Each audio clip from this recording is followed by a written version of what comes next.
दोस्तों, आज हम लोग अमूल की कहानी के ऊपर अपन चर्चा करेंगे। गुजरात के अंदर एक शहर है आनंद। जैसा नाम है वैसा ही ये शहर है, आनंद से भरा हुआ। इस शहर के लोगों ने एक बात सोची कि अगर छोटे छोटे प्रोड्यूसर्स, छोटे छोटे फार्मर्स, छोटे छोटे सेलर्स आपस में संगठित होकर के काम करते हैं, मिलकर के काम करते हैं, तो कितना अच्छा हो जाएगा। इन्होंने एक शुरुआत की। जितने भी किसान थे, जितने भी गौपालक थे, सबने मिलकर के एक अपना एसोसिएशन बनाया और उस एसोसिएशन के द्वारा उनके लिए ये पॉसिबल हुआ, क्योंकि अपना एसोसिएशन बनाया तो उस एसोसिएशन से उन्होंने मिल्क को, दूध को मार्केटिंग करना शुरू कर दिया। उसमें जहां जरूरत पड़ी सब लोग मिलकर के काम कर रहे थे, सब लोग कंट्रीब्यूट कर रहे थे, तो उन्होंने लेटेस्ट मशीन्स को, लेटेस्ट टेक्नोलॉजी को यूज किया और धीरे धीरे आप देखिए डेयरी से शुरुआत हुई और अब आइसक्रीम और पता नहीं कितने प्रोडक्ट्स ये बनाने लग गए। अब आपने इसका ब्रांड पहचान लिया होगा। इसकी ब्रांड का नाम है अमूल। आज पूरे भारत में हर व्यक्ति अमूल ब्रांड को बड़े सम्मान से देखता है। इसकी सबसे बड़ी ताकत है इसके प्रोड्यूसर्स, फार्मर्स, किसान, वो लोग जो बिल्कुल साधारण लोग हैं, उन्होंने असाधारण कंपनी खड़ी कर दी। साधारण से किसानों ने आपस में मिलकर के इतनी महान कंपनी को एस्टेब्लिश कर दिया। इसे हम कहते हैं पावर ऑफ यूनिटी या power of synergy, positive synergy. देखिए, हम कहते हैं ना, 1 और 1 11 होते हैं। यहाँ देखिए 1 और 1 11 होते हैं। वो किसान जब अकेले अपने स्तर पर काम करते थे तो उनका प्रभाव शून्य था, और आज वो सब किसान एक संगठन के रूप में संगठित हैं। तो अमूल पूरी दुनिया के सामने सबसे आदर्श प्रोड्यूसर कंपनी है। फार्मर्स की कोऑपरेटिव है, फार्मर्स की एक फार्मर्स का फेडरेशन है। ऑर्गेनाइजेशन हो तो ऐसा हो, इस तरह का ऑर्गेनाइजेशन हो कि जिसके अंदर आप और हम कल्पना भी नहीं कर सकें इस तरह से लोग मिल करके अद्भुत काम कर सकते हैं।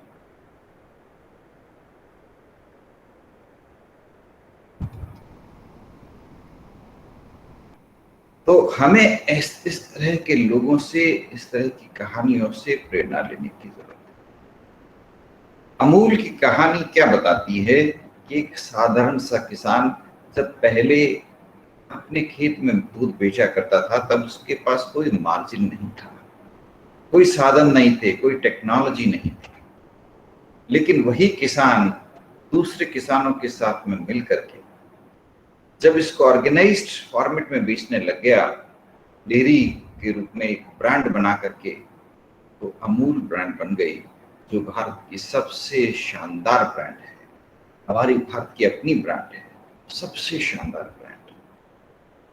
भारत की अपनी ब्रांड्स अगर अपन बात करें तो बहुत कम है, लेकिन जो है वो बहुत शानदार है। टाटा सबको प्रिय है, अमूल सबको प्रिय है। तो ये कुछ ऐसी ब्रांड्स हैं जो भारतीय ब्रांड्स हैं, 100% भारतीय, भारत के लोगों के द्वारा तैयार की गई ब्रांड्स।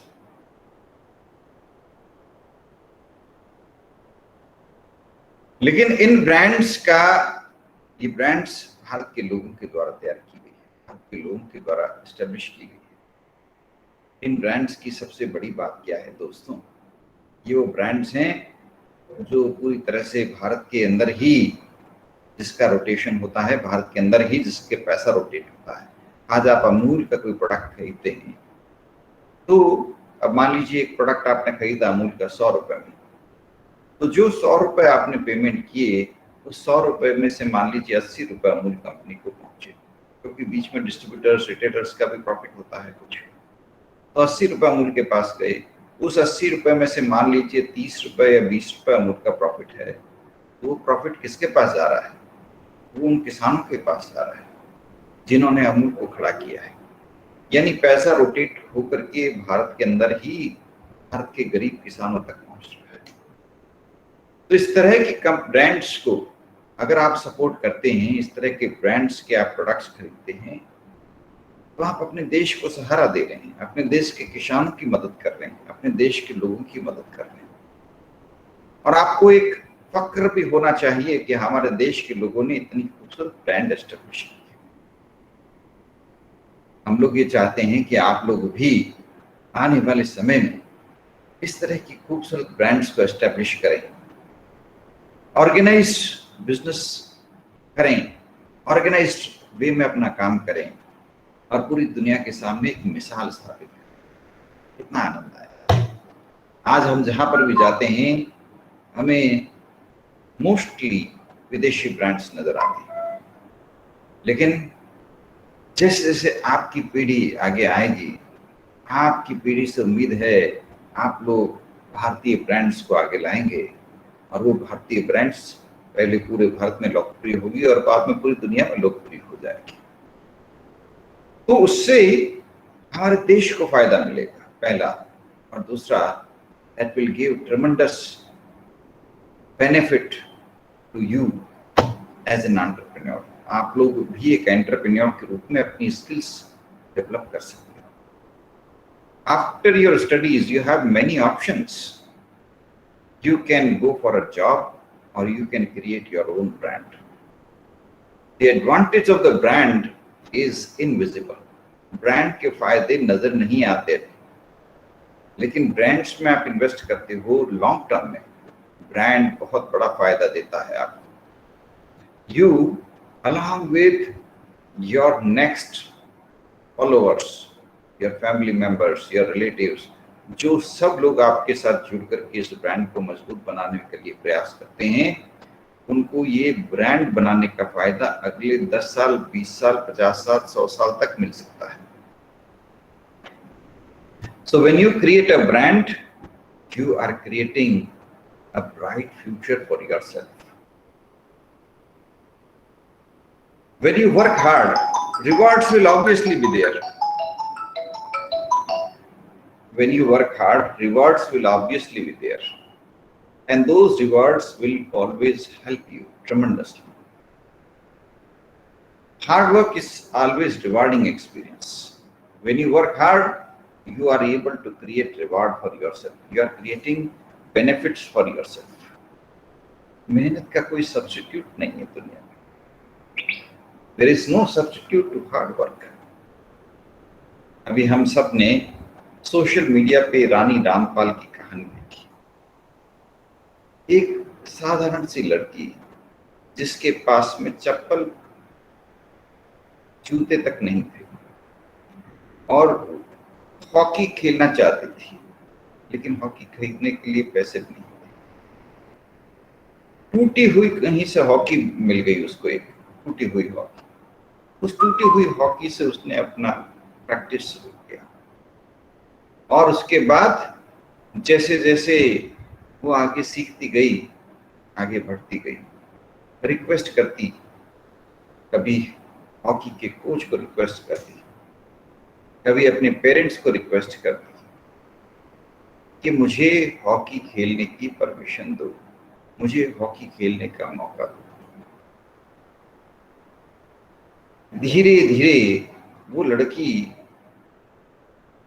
परिश्रम करते करते, मेहनत करते करते आज भारतीय महिला हॉकी टीम की कैप्टन बन गई। आज उसकी कहानी हर व्यक्ति की जुबान पे है। That is an icon. उनकी कहानी पढ़ करके इतना फक्र होता है कि हमारे देश में कितने शानदार लोग हैं। We have great heroes in our country. और आपकी नई जनरेशन में तो इतने शानदार लोग हैं। ऐसे शानदार लोगों का भविष्य बहुत शानदार है। यहाँ इस दुनिया के अंदर एक बड़ा अच्छा सिस्टम है, जिसको आप कह सकते हो नेचर और the law of nature. The nature rewards those who are trying their best to bring prosperity to everybody. ये नेचर का उसूल है। आप परिश्रम करते हो, आप इस वर्ल्ड के साथ में अपना तारतम्य एस्टेब्लिश करते हो, आप इस वर्ल्ड के साथ में मिल करके रहते हो, इस वर्ल्ड के साथ में आप सबके अच्छे के लिए सोचते हो, sooner or later you are rewarded. Therefore, the basic law of nature says you should dream for the best of the world. You should dream for the best of the world. You create a great human being out of yourself, and the world is going to reward you. Very simple laws. Today, what do we find around us? हमें अपने आसपास एक से एक शानदार लोग नजर आ रहे हैं, जिन्होंने बहुत अच्छा काम किया है, और उनकी कहानियां हम लोगों को सुनने को मिलती है कभी कभार। उन लोगों की कहानियों से अगर हम सीख लेते हैं, चाहे अब्दुल कलाम जी की कहानी से आपने पढ़ी होगी या सुनी होगी, या आपने बायोग्राफी ऑफ नरेंद्र मोदी या उनके ऊपर जो पिक्चर बनी उसके बारे में पढ़ा होगा, या आपने मांझी की कहानी सुनी होगी, या फॉरेस्ट मैन ऑफ इंडिया की कहानी सुनी होगी, या राजेंद्र सिंह की कहानी सुनी होगी। इस तरह से उन्होंने भारत की लुप्त नदियों को फिर से जीवंत बना दिया। इन सब कहानियों से एक ही सीख मिलती है, अगर हम चाहें तो हम अपनी दुनिया को बदल सकते हैं, इस दुनिया को खूबसूरत बना सकते हैं। ये जो हमारी चारों तरफ जो दुनिया है, ये बहुत खूबसूरत है अगर हम पॉजिटिव एंगल से देखते हैं। और इस दुनिया में जो समस्याएं हैं वो हमारे लिए अपॉर्चुनिटीज है, क्योंकि हमें भी तो कुछ ना कुछ कंट्रीब्यूशन कर देना है इस दुनिया के लिए। इनमें से एक छोटी सी प्रॉब्लम हमें एड्रेस करनी है, एक छोटी सी प्रॉब्लम को हम अपने जीवन काल में सॉल्व करने की कोशिश करेंगे, एक छोटी सी प्रॉब्लम पर हम काम करेंगे। हम में से हर व्यक्ति किसी न किसी सेक्टर पे काम करेगा, किसी न किसी एक प्रॉब्लम को सॉल्व करने में मदद करेगा। हमारा कंट्रीब्यूशन यही है। हमारा कंट्रीब्यूशन ये होगा कि हम किस प्रकार इस दुनिया को और खूबसूरत बनाने में अपना कंट्रीब्यूशन दे सकें। आप जो भी जॉब करेंगे या बिजनेस करेंगे या अपना खुद का स्टार्टअप लगाएंगे, उसका मकसद ये है कि आप अपने प्रयासों से दुनिया की मदद करना चाहते हैं। स्टार्टअप किसे कहते हैं? जैसे मान लीजिए आपने अपनी नई कंपनी स्टार्ट कर दी। मान लीजिए आप में से किसी की इच्छा हुई कि मैं नौकरी नहीं करना चाहता, मैं अपना खुद का इनोवेटिव काम करना चाहता हूँ, कुछ नया करना चाहता हूँ, जो जमाने में हो रहा है उससे अलग हट करके काम करना, कुछ ऐसा काम करना चाहता हूं जो अब तक किसी ने नहीं किया। मान लीजिए आपने भारत की ऐसी डिश, ऐसे व्यंजन जो अब लुप्त हो गए हैं, उन व्यंजनों का आपने एक रेस्टोरेंट शुरू कर दिया, जिसका नाम लिख दिया आपने एक्सटिंक्ट रेसिपीज। वो रेसिपीज, वो खाने के वो व्यंजन जो अब लुप्त हो चुके हैं, आपने रेस्टोरेंट चालू किया एक ऐसा।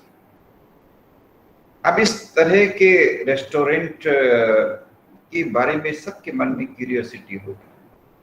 हर व्यक्ति उस रेस्टोरेंट को देखना चाहेगा, वहां आना चाहेगा, वहां के व्यंजन को ट्राई करना चाहेगा। और आपका रेस्टोरेंट एक शानदार स्वरूप में चल निकला, काफी लोग आने लग गए, तो ये क्या हुआ?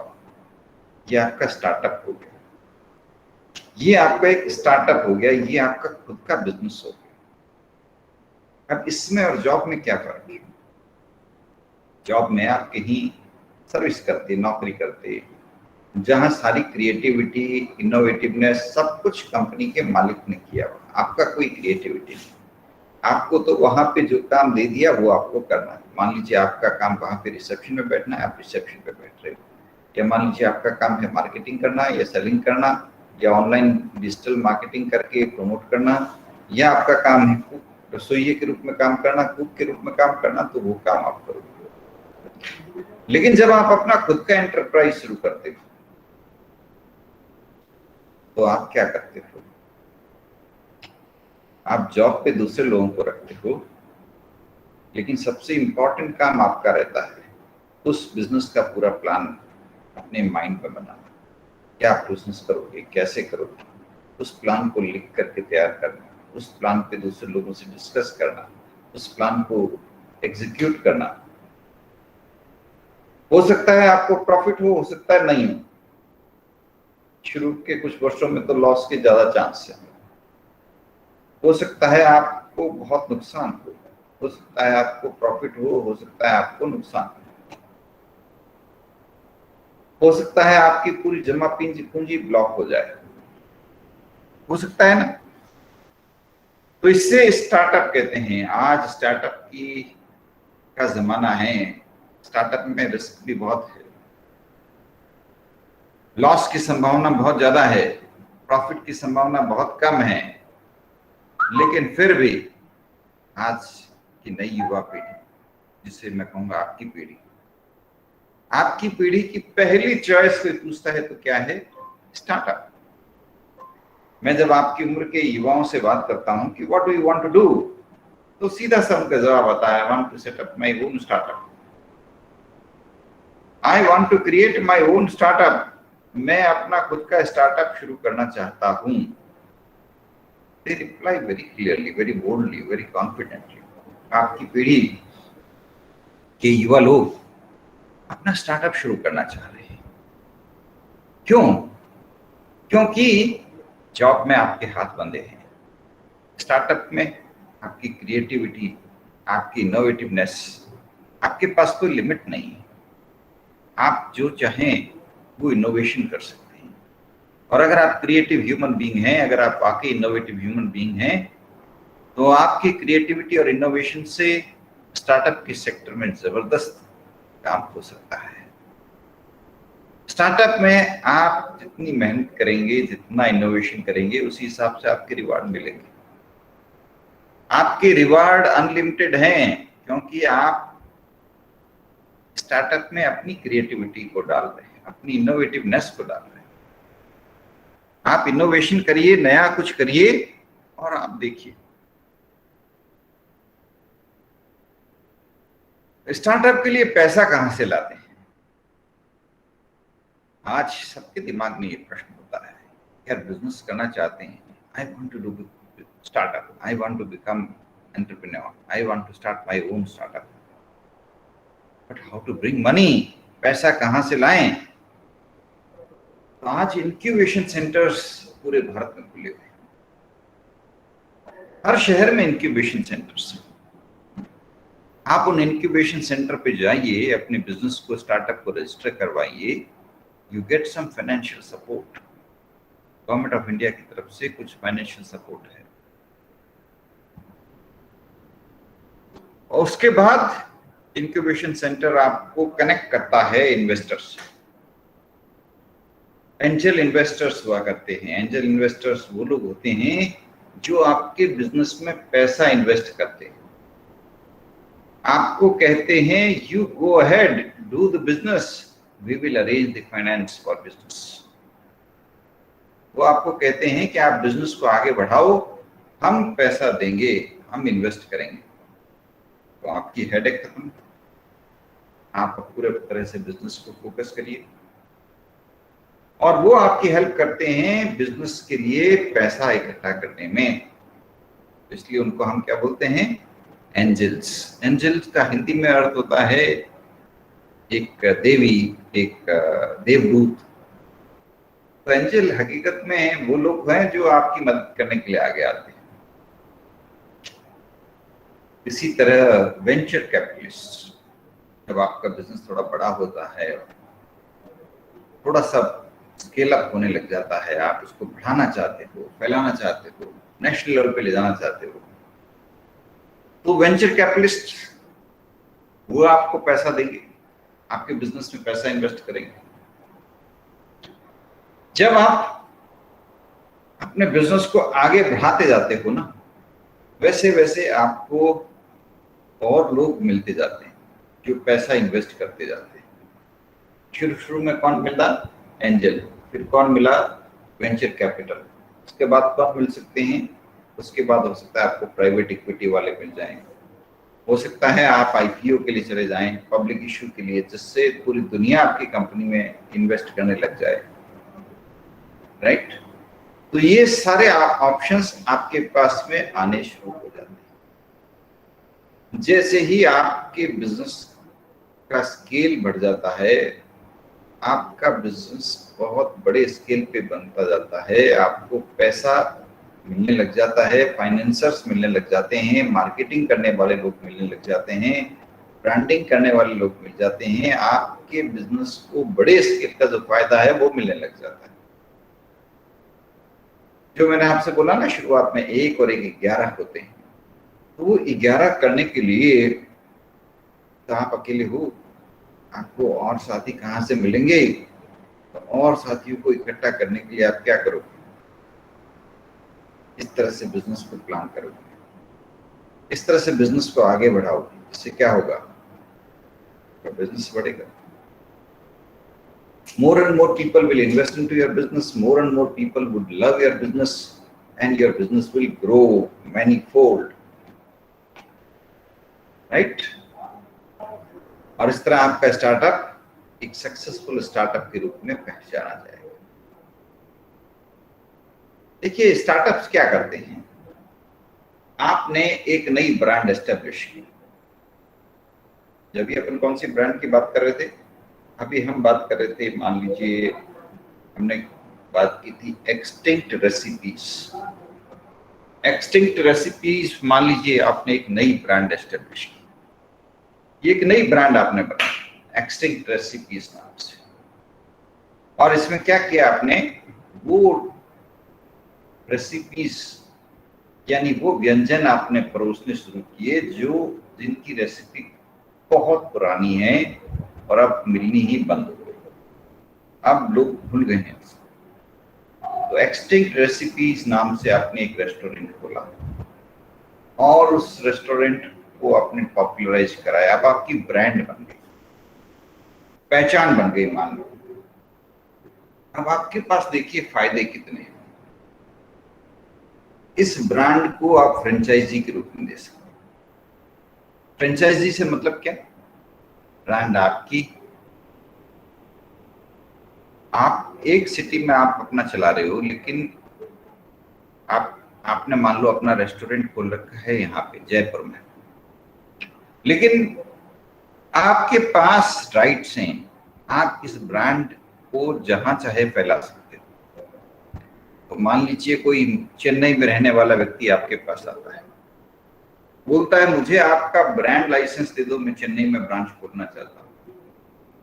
कोई मुंबई वाला व्यक्ति आता है, कहता है मुझे ब्रांड लाइसेंस दे दो, मैं मुंबई में आपकी फ्रेंचाइजी खोलना चाहता हूँ। तो जो ब्रांड आपके पास में है वो ब्रांड तो आपके पास रहेगी, लेकिन आप दूसरे लोगों को एक मौका देते हो कुछ रुपए लेकर के कि लो तुमको मेरी एस्टेब्लिश ब्रांड यूज करने की मैं परमिशन देता हूं। अब मान लीजिए आपने एक पार्टी से फ्रेंचाइजी फीस के रूप में 5 लाख रुपए लिए और इस तरह आपने 10 लोगों को आपकी ब्रांड यूज करने की परमिशन दी। 5 लाख रुपए एक पार्टी से आपने लिए, 10 पार्टी से कितने पे? 50 लाख रुपए। ये 50 लाख रुपए आप क्या करोगे इन 50 लाख से? इन 50 लाख से इन नए बिजनेसेस को आगे डेवलप करने में और मदद करोगे। ब्रांडिंग करोगे, विज्ञापन करोगे, इनको ट्रेनिंग दोगे, इनको आपके प्रोडक्ट के बारे में बताओगे, इन सिटीज में आपके प्रोडक्ट के बारे में आप होर्डिंग्स वगैरह लगाओगे, तो ब्रांडिंग, प्रमोशन, मर्चेंडाइजिंग, ये सारे काम, और इसके लिए आपको एक इनकम, ये आपके बिजनेस को आगे बढ़ाने का तरीका है। बिजनेस को इसके बाद में जैसे क्या हुआ, जब तक आपकी अकेले की ब्रांड है, इंडिविजुअल ब्रांड है, स्मॉल लेवल पे वर्क है, तब तक आपके पास कोई हेडेक नहीं है, क्योंकि आप अकेले ब्रांड के मालिक। जैसे ही आपने नेशन वाइड फ्रेंचाइजी दे दी, उसको पूरे देश के अंदर फैला दिया, आपके पास दुनिया भर की हेडेक भी तो हो गई। अब आपको उसको नेशनल लेवल पे मार्केटिंग करना है, नेशनल लेवल पे उसको एस्टेब्लिश करना है, लोगों को उसकी ब्रांड के बारे में सही से बताना है, तो आपका काम बढ़ गया, रिवार्ड भी बढ़ेगा, काम भी बढ़ेगा। रिवार्ड इसलिए बढ़ेगा क्योंकि आपकी प्रॉफिटेबिलिटी बढ़ जाएगी, है ना। तो बिजनेस का सबसे बड़ा फायदा यही है, आप चाहो तो अपने बिजनेस को जियोमेट्रिक बेस पे फैला सकते हो। आप चाहो तो लिमिटेड रखो, छोटे स्केल पे काम करो, आपकी इच्छा हुई बड़े स्केल पे फैलाने की, बिजनेस में पॉसिबल है, आप बहुत बड़े स्केल पे इसको ले जा सकते हो। तो आने वाला टाइम किसका है? स्टार्टअप्स का। आने वाला टाइम किसका है? बिजनेसमैन, एंटरप्रेन्योर्स का। आप चाहें तो जॉब कर सकते हो, बाकी मेरा सजेशन ये है कुछ साल का अनुभव लो, फिर जब आपको मौका मिले आप अपना खुद का स्टार्टअप शुरू करो। अपने मन में ड्रीम यही रखो दोस्तों, अपने मन में सपना यही रखो कि मुझे अपना स्टार्टअप शुरू करना है। ये सपना होगा तो ऑब्वियसली आपको हेल्प मिलेगी, और sooner or later you will be able to establish your own brand. That will give you a very high satisfaction. उसमें बड़ा आनंद आएगा, because you will tell others this is my brand, I have created it. आज का जमाना किसका है? Intellectual property का। जिसके पास ज्यादा ब्रांड्स हैं, जिसके पास ज्यादा इंटरनेट बेस्ड कनेक्शन है, जिसके पास ज्यादा लिंकेजेस हैं, वो ज्यादा प्रॉफिट कमाता है। आपको प्रॉफिट कमाना है, सस्टेनेबल बिजनेस अपना एस्टेब्लिश करना है, नाम कमाना है, आगे बढ़ते रहना है, तो आपको ये सब काम करने ही पड़ेंगे। आप अपना खुद का स्टाफ ब्रांड बनाइए, उसको डेवलप करिए, उसको स्ट्रेंथन करिए, और अपने स्टार्टअप को आगे बढ़ाने के लिए विजन प्लान बनाइए। स्टार्टअप का सबसे बड़ा प्लस पॉइंट क्या है? इसको आप कॉलेज डेज से शुरू कर सकते हो। You can start your startup from your college days. आप अपने स्टार्टअप को अपने कॉलेज डेज से शुरू कर सकते हो, जहां आपके क्लासमेट्स इधर उधर की बातों में टाइम खराब कर रहे होंगे, वहां आप अपने स्टार्टअप के ऊपर काम कर रहे होंगे। स्टार्टअप का सबसे बड़ा प्लस पॉइंट यही है, आप इसको कॉलेज लाइफ के अंदर स्टार्टअप को शुरू करते हो, कॉलेज लाइफ के सारे फायदे आपके बने रहते हैं, और आपकी तरफ से एक नई पहल हो जाती है। आपको ट्रेनी चाहिए, आप अपने क्लासमेट्स को ही ट्रेनी के रूप में रख लेते हैं। आपको प्रोडक्ट सेल करना है, again you can go for creating marketing network through your classmates.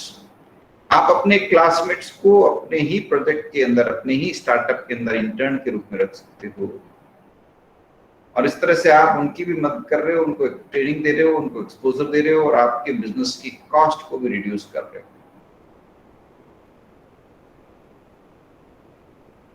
Business में स्टार्टअप के जो स्टेप्स हैं वो सारे वही है। पहला स्टेप क्या है? मार्केट का सर्वे करेंगे, पता लगाएंगे किस चीज की डिमांड है, किस चीज के लिए लोग पेमेंट करने में इंटरेस्टेड है। फिर आपने अपने प्रोडक्ट का डिजाइन बनाया, लोगो बनाया, उसका एक वर्किंग मॉडल बनाया, लोगों को देखने के लिए दिया, लोगों से फीडबैक लिया, उस प्रोटोटाइप को फिर डेवलप किया, बार बार डेवलप किया, फिर उसको मार्केटिंग करने के लिए, फाइनेंस के लिए, एचआर के लिए पूरा प्लान बनाया, उस प्रोडक्ट को एस्टेब्लिश किया। तो जब आपका प्रोडक्ट आपका मार्केट में वेल एस्टेब्लिश हो गया, उसके बाद वो सस्टेनेबल लेवल पे पहुंच गया। ये पूरा आपका अब इसमें सबसे इंपॉर्टेंट रोल कौन प्ले करता है? Customer. Customer is the king today. आपके प्रोडक्ट तभी चलेंगे जब कस्टमर उसको लाइक करेंगे। कस्टमर लाइक करे इसके लिए आप क्या करोगे? मार्केट सर्वे करते हो, डेटा कलेक्ट करते हो, कस्टमर्स का फीडबैक लेते हो, प्रोडक्ट रेडी हो जाता है तो कस्टमर को चेक कराते हो, कस्टमर के सजेशन के अनुसार प्रोडक्ट को मॉडिफाई करते हो, कस्टमर की कॉस्ट कम से कम आए इसके लिए आप मेहनत करते हो, उसी अनुसार आप ट्रक्स को रीशेड्यूल करते हो। ट्रक्स को मतलब जो भी आपका ट्रांसपोर्टेशन सिस्टम आप यूज कर रहे हो, लॉजिस्टिक्स सिस्टम यूज कर रहे हो, उसको भी रीशेड्यूल आपको करना पड़ता है। सारे डिसीजन आपको खुद लेने पड़ते हैं। आज के जमाने में एंटरप्रेन्योर को हो सकता है उसके पास 10 एम्प्लॉय, लेकिन सारे डिसीजन उसको खुद लेने पड़ेंगे, इंपॉर्टेंट डिसीजन, क्योंकि कहीं एक गलत डिसीजन होगा आपको लॉस हो सकता है। और आज के जमाने में सबसे इंपॉर्टेंट डिसीजन ये हो गया है क्या? Logistics management. किस तरह से आपके गुड्स का ट्रांसपोर्टेशन हो रहा है एक जगह से दूसरी जगह, कहाँ पे गुड्स स्टोरेज हुए हैं, कहाँ पे उनको रखा जा रहा है, कहीं वो डैमेज तो नहीं हो रहे। इसको हम बोलते हैं सप्लाई चेन लॉजिस्टिक्स मैनेजमेंट। ये सब चीजें आपको देखनी पड़ती है। आपको डिस्ट्रीब्यूटर से इंटरेक्ट करना पड़ता है, रिटेलर से इंटरेक्ट करना पड़ता है, कस्टमर से इंटरेक्ट करना पड़ता है, आपको कंपटीटर्स के बारे में भी इंफॉर्मेशन कलेक्ट करनी पड़ती है। तो ये सारे काम आप जब करते हो तब आपका बिजनेस एक स्टेबल स्टेज पे आता है। Then you become real hero. आज के जमाने में हम रियल हीरो स्टार्टअप्स को ही बोल रहे हैं। जो लोग स्टार्टअप शुरू करते हैं वही रियल हीरो, क्योंकि उनके कंट्रीब्यूशंस बड़े जबरदस्त होते हैं। एम्प्लॉयमेंट क्रिएशन वो करते हैं, अपनी कंपनी को हेल्प करते हैं, नेशन को हेल्प करते हैं और खुद अपना नाम कमाते हैं, अपनी गुडविल एस्टेब्लिश करते हैं। आपने पढ़ा है जोमेटो, ओयो रूम्स के बारे में, ये सब क्या है? ये सब स्टार्टअप्स हैं और इन सभी स्टार्टअप्स ने बहुत ही कम टाइम में बहुत शानदार काम किया है।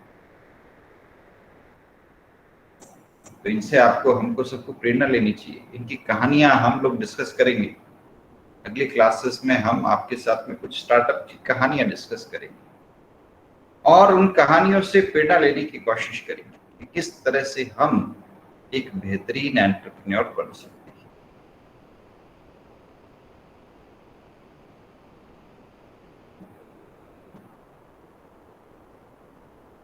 Thank you everybody.